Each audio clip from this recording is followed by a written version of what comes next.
Good morning, students. Today we are going to discuss about mitochondria.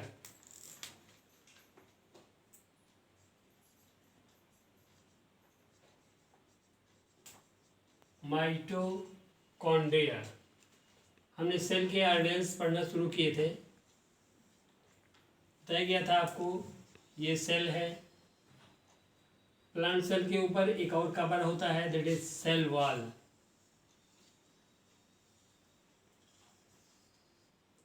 इसके बीच में होता है nucleus, double membrane bond structure, nucleus. आपको बताया गया था प्लांट सेल में इस तरह से ऑर्गेन्स होता है जिसे कहते हैं क्लोरोप्लास्ट। पढ़ाया गया था आपको प्लास्टिड्स। अब हम लोग पढ़ेंगे माइटोकॉन्ड्रिया। माइटोकॉन्ड्रिया में छोटे छोटे कोशिका के कोशाद्रव्य में छोटे छोटे पार्टिकल लाइक स्ट्रक्चर्स पाए जाते हैं। इस तरह बने होते हैं सेल में।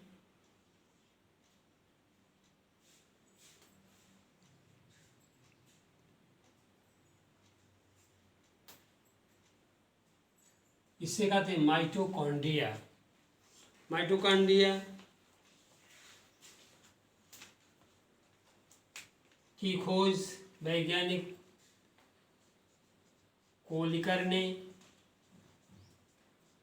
1880 में किया था तथा इसे माइटोकॉन्ड्रिया नाम वैज्ञानिक सी वेंडा ने 1897 में दिया था। ये जीवद्रव्य के बने हुए छोटे छोटे कण के समान संरचनाएं होती हैं जो कोशाद्रव्य में पाई जाती हैं।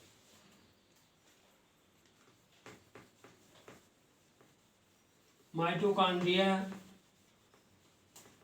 कोशिका में विभिन्न क्रियाओं के लिए ऊर्जा प्रदान करता है, इसलिए माइटोकॉन्ड्रिया का कॉमन नेम है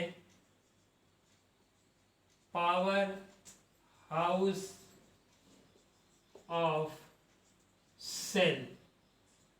इसे पावर हाउस ऑफ सेल या कोशिका का ऊर्जा गृह भी कहते हैं। माइटोकॉन्ड्रिया यूकैरियोटिक सेल्स में पाया जाता है। प्रोकैरियोटिक सेल्स में माइटोकॉन्ड्रिया नहीं पाया जाता है। माइटोकॉन्ड्रिया की साइज लगभग 0.5 माइक्रोन से 1 माइक्रोन तक होती है। ये गोलाकार, अंडाकार, छड़ के आकार के या इस तरह, गोलाकार में इस तरह, अंडाकार में इस तरह, ये छड़ के आकार का में इस तरह, या स्टोर से, कुछ में ये स्टोर से भी इस तरह से होते हैं। इस तरह ये विभिन्न आकृति के होते हैं। आपको बताया हमने कि ये सेल में कोशिका के सेल की विभिन्न एक्टिविटीज़ के लिए ऊर्जा का उत्पादन करते हैं, इसलिए इसे पावर हाउस ऑफ सेल कहते हैं।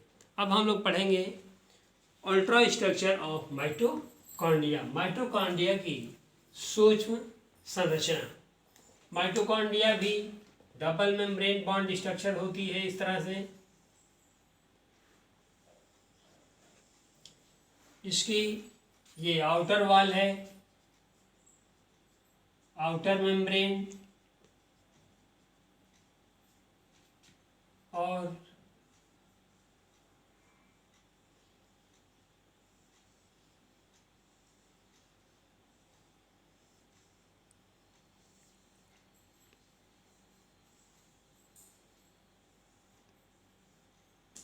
ये इनर मेम्ब्रेन है।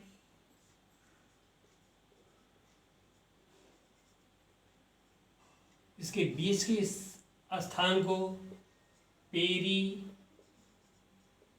माइटोकॉन्ड्रियल स्पेस कहते हैं। ये बीच बीच में कहीं कहीं पे अपोड होती है, जिससे इन दोनों चैम्बर्स का, ये आउटर चैम्बर्स हो गया, ये इनर चैम्बर्स, का संबंध बना रहता है। माइटोकॉन्ड्रिया के इनर मेम्ब्रेन में अंदर आप देख रहे हैं अंगुली के समान संरचनाएं दिख रही हैं। इन संरचनाओं को क्रिस्टी कहते हैं। क्रिस्टी के ऊपर टेनिस के रैकेट के एक आकार की संरचनाएं होती है इस तरह से।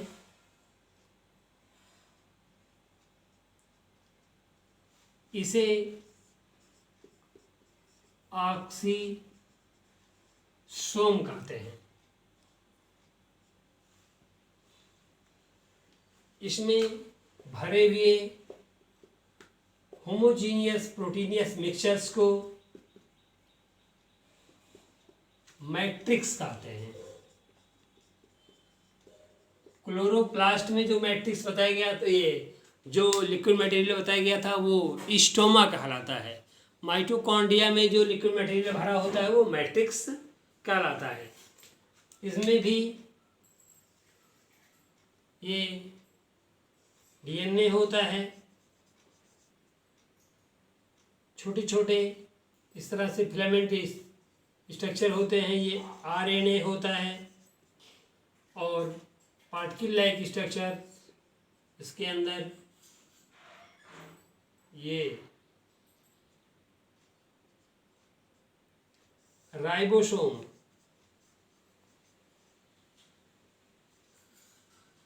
सोम कण होते हैं। इस तरह इन तीनों की उपस्थिति आपको बताई गई थी। जिन ऑर्गेनेल्स में ये तीनों होता है, ये केवल क्लोरोप्लास्ट और माइटोकॉन्ड्रिया में डीएनए, आरएनए और राइबोसोम होता है। ऐसे ऑर्गेनेल्स को बताया गया था सेमी ऑटोनोमस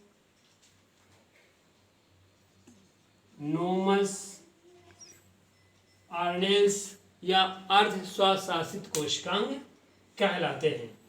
ये रहा इसका स्ट्रक्चर।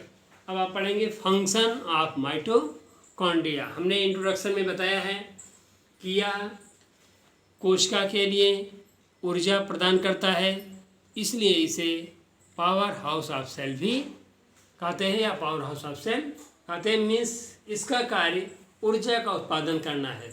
कोशिका की विभिन्न क्रियाओं के लिए ऊर्जा का उत्पादन करता है, इसलिए इसे पावर हाउस ऑफ सेल कहते हैं। बच्चों होमवर्क नोट करिए। माइटोकॉन्ड्रिया की खोज किसने किया था?